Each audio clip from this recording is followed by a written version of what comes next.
जिल्ह्याला मुसळधार पावसाची कोसळधार सुरू आहे। हवामान विभागानं दिलेला ऑरेंज अलर्ट तंतोतंत खरा ठरला असून पालघर जिल्ह्यात पावसाची दमदार बॅटिंग सुरू आहे। मुसळधार पडणाऱ्या पावसामुळे पालघरमधील नदी नाले ओसंडून वाहत असून सूर्या नदीला मोठा पूर आला। सूर्या प्रकल्पाचे धामणी धरण 30% भरले असून या धरणाचा उपधरण असलेलं कवडास ओव्हरफ्लो झालंय। त्यामुळे सूर्या नदीत मोठ्या प्रमाणात विसर्ग सुरू असून सूर्या नदी दुथडी भरून वाहते। पश्चिम किनारपट्टीला सध्या पावसाने चांगलं झोडपून काढलंय आणि या पावसामुळे नदी नाले जे आहेत ते ओसंडून वाहत आहेत। आपण बघू शकतो की मी सध्या पालघरमधील सूर्या नदीच्या मासवण येथील तीरावर आहे आणि मोठ्या प्रमाणावर या नदीला पूर आल्याचं पाहायला मिळतंय।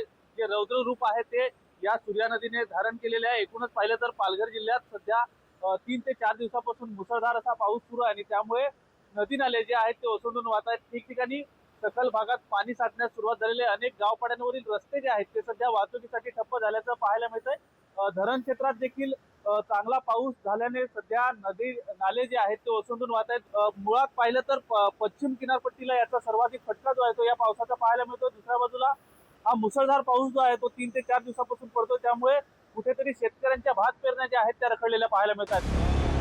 पालघरमध्ये पडलेल्या मुसळधार पावसामुळे झांजरोळी इथल्या 200 नागरिकांना सुरक्षित स्थळी हलवलंय।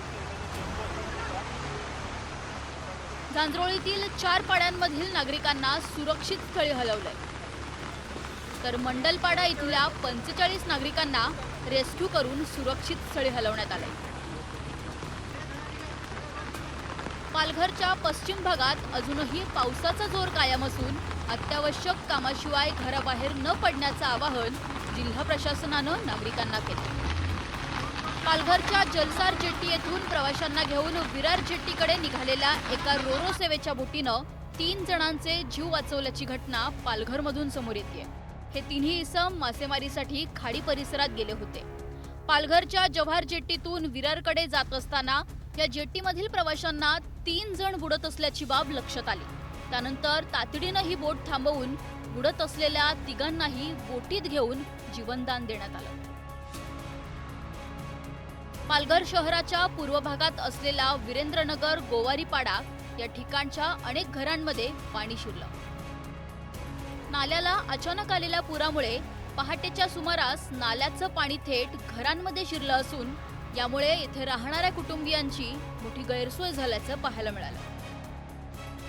विशेषतः पालघरचा जो पश्चिम भाग आहे या ठिकाणी मोठ्या प्रमाणावर पाऊस जो आहे तो रात्रीपासून बरसतोय आणि त्याच्यामुळे अनेक नदी नाले जे आहेत ते ओसंडून वाहत आहेत। तर दुसऱ्या बाजूला आपण बघू शकतो की सध्या पालघर शहराचा जो पूर्व भाग आहे वीरेंद्रनगर गोवारीपाडा हा परिसर आहे आणि या भागात आपण पाहिलं तर मोठ्या प्रमाणावर घरांमध्ये पाणी जे आहे ते शिरलंय। पालघरच्या वीरेंद्रनगर गोवारीपाडा इथल्या घरांमध्ये पाणी शिरल्यानं घरांमध्ये असलेले साहित्य, अन्नधान्य आणि घरातील वस्तूंचं मोठ्या प्रमाणात नुकसान झालंय। या घरांच्या मागे असलेल्या नाल्याची नालेसफाई पावसाळ्यापूर्वी न झाल्यानं ही परिस्थिती ओढवल्याचा आरोप येथील स्थानिक नागरिकांनी केलाय। 6 वाजता भरायला चालू झालं आणि 7 वाजेपर्यंत बहुतेक पाणी घरात शिरायला चालू झालं आणि 7:30 पर्यंत घराच्या बाहेर पडायला मुश्किल झालं। मी लगभग 8च्या सुमारास बाहेर पडले तेव्हा एवढं पाणी होतं, गलाभर पाणी होतं। त्यातून रस्त्यावर जाऊन बघितलं तर रस्त्यावर पण पुलावरून पाणी वाहत होतं। फार कठीण परिस्थिती होती। सगळा भरला, एवढा पाणी भरला आमच्या इकडे घरात। इकडे सगळ्या खोल्या बिल्या भरल्या, बुडला ना। एवढा कोंबड्या पण मेल्या, कोंबड्या आमच्या बऱ्याच मेल्या। हे पाणी सगळा सामानाचा नुकसान झाला। भाजीपाला काय आणलेले बटाटे बिटाटे ठेवलेले ते सगळे गेले वाहून। असा तसा सगळा झाला। ते कधी अचानक रात्री पाणी भरलं? अचानक नाही, आता 6 वाजता पाणी भरला, पण आम्हाला काय माहिती एवढा भरणार असं। थोडा थोडा करताना एकदम आला पाणी ना। पालघर बोईसर मार्गावरील पालघर जिल्हाधिकारी कार्यालयासमोरच रस्ता पाण्याखाली गेल्यानं या मार्गावरील वाहतूक पूर्णपणे बंद झाली होती।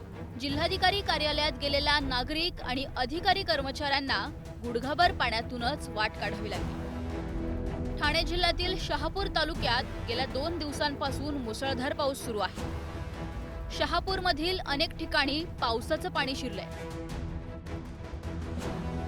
मुंबईला पाणी पुरवठा करणाऱ्या सर्वात मोठ्या आणि प्रमुख भातसा धरणाच्या पाणलोट क्षेत्रातही मुसळधार पाऊस सुरू आहे. सापगाव जवळून वाहणाऱ्या भातसा नदीच्या पाणी पातळीत मोठी वाढ झाली असून नदी दुथडी भरून वाहतीये. पालघर आणि ठाणे जिल्ह्यात मुसळधार पाऊस सुरू आहे. या पावसामुळे नद्यांच्या पाणी पातळीत चांगलीच वाढ झाली आहे. पालघर आणि ठाणे जिल्ह्यात पुढील 24 तासातही मुसळधार पावसाचा अंदाज व्यक्त करण्यात आलाय. त्यामुळे नागरिकांनी खबरदारी घ्यावी असं आवाहन आता केलं जात आहे. सुनील घरतसह राहुल पाटील, ब्युरो रिपोर्ट, शहापूर आणि पालघर.